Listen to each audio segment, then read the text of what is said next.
जय श्री महाकाल। स्वागत है आप सभी का आपकी अपनी चैनल द क्वांटम क्वेस्ट में। आज हम डिस्कस करेंगे यूजेस ऑफ कॉनकेव मिरर के। आखिर कॉनकेव मिरर का यूज कहाँ-कहाँ किया जाता है, अवतल दर्पण का यूज हम कहाँ-कहाँ करते हैं। तो फर्स्ट हमारा जो यूज है इसमें, तो वो है हमारा जो कार की हेडलाइट्स होती है या जो टॉर्च होती है उसमें कॉनकेव। सेकंड हमारा जो बात आती है वो है डेंटिस्ट। डेंटिस्ट भी कॉनकेव मिरर का ही यूज करते हैं। थर्ड हमारा आता है जो सेविंग मिरर्स होते हैं। सेविंग मिरर्स में भी हम कॉनकेव मिरर का ही यूज करते हैं। एंड नेक्स्ट हमारा जो फोर्थ है वो आता है, जैसे हम बचपन से हम देखते आते हैं कि जैसे कभी बहुत तेज धूप होती है और यदि हम कोई लेंस लिए होते हैं तो उसको कोई कागज होता है, तो एक पॉइंट पर अगर फोकस करते हैं तो हम क्या देखते हैं कि वो कागज जल जाता है। तो ये कॉन्सेप्ट हमें तब समझ में नहीं आते कि आखिर ये क्यों होता है। तो ये सभी कॉनकेव मिरर के कारण ही पॉसिबल है, क्योंकि जब जो कार हेडलाइट्स होती हैं उसमें जो मिरर लगे होते हैं उसमें क्या होता है, उसका जो सेटअप होता है वो इस तरीके से होता है हेडलाइट से जो रेज हैं वो कैसे जाती हैं, एक पॉइंट पर जाती हैं, यानी कि फोकस पर जाती हैं। देन वो रिफ्लेक्ट होकर पैरेलल हो जाती है। ये क्रिएट होती है कि जो हेडलाइट से लाइट आ रही है वो फोकस से जनरेट होती है।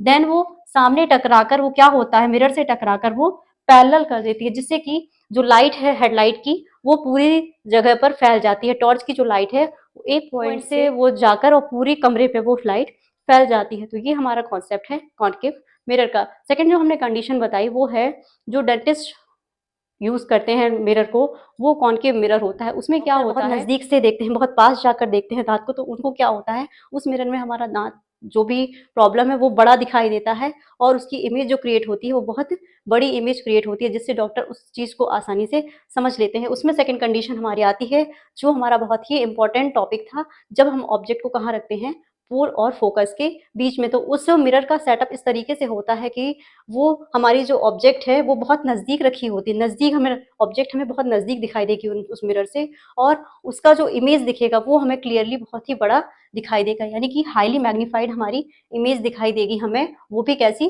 वर्चुअल और इरेक्ट इमेज, यानी कि सीधी ही इमेज हमें दिखाई देती है, जिससे डॉक्टर जो डेंटिस्ट होते हैं वो हमारा ट्रीटमेंट कर पाते हैं।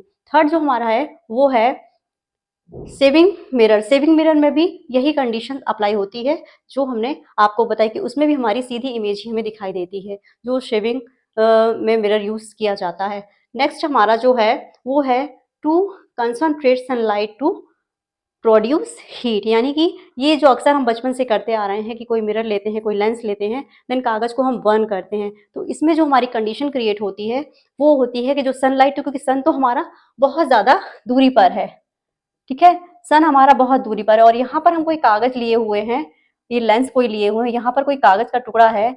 तो इसमें क्या होता है, सन से हमारी जो पैरेलल लाइट्स आ रही हैं, पैरेलल लाइट्स आ रही हैं और वो मिरर से टकराकर क्या होती हैं, एक पॉइंट पर फोकस्ड हो जाती हैं, केंद्रित हो जाती हैं। यानी कि उसमें हमारी ये कंडीशन अप्लाई होती है कि ऑब्जेक्ट तो हमारी है इनफाइनाइट पर, ठीक है, और जब वो मिरर से टकराती है तो वो फोकस पर सेंटर्ड हो जाती है, जिससे कि वो कागज वहां पर जल जाता है। इसे आप एक्सपेरिमेंट करके घर पर भी देख सकते हैं। तो ये थे हमारे कॉन्सेप्ट, वो था जिसमें हमने जाना कि इस कॉनकेव मिरर का यूज कहाँ कहाँ किया जाता है। कल फिर मिलेंगे किसी नए टॉपिक के साथ, तब तक के लिए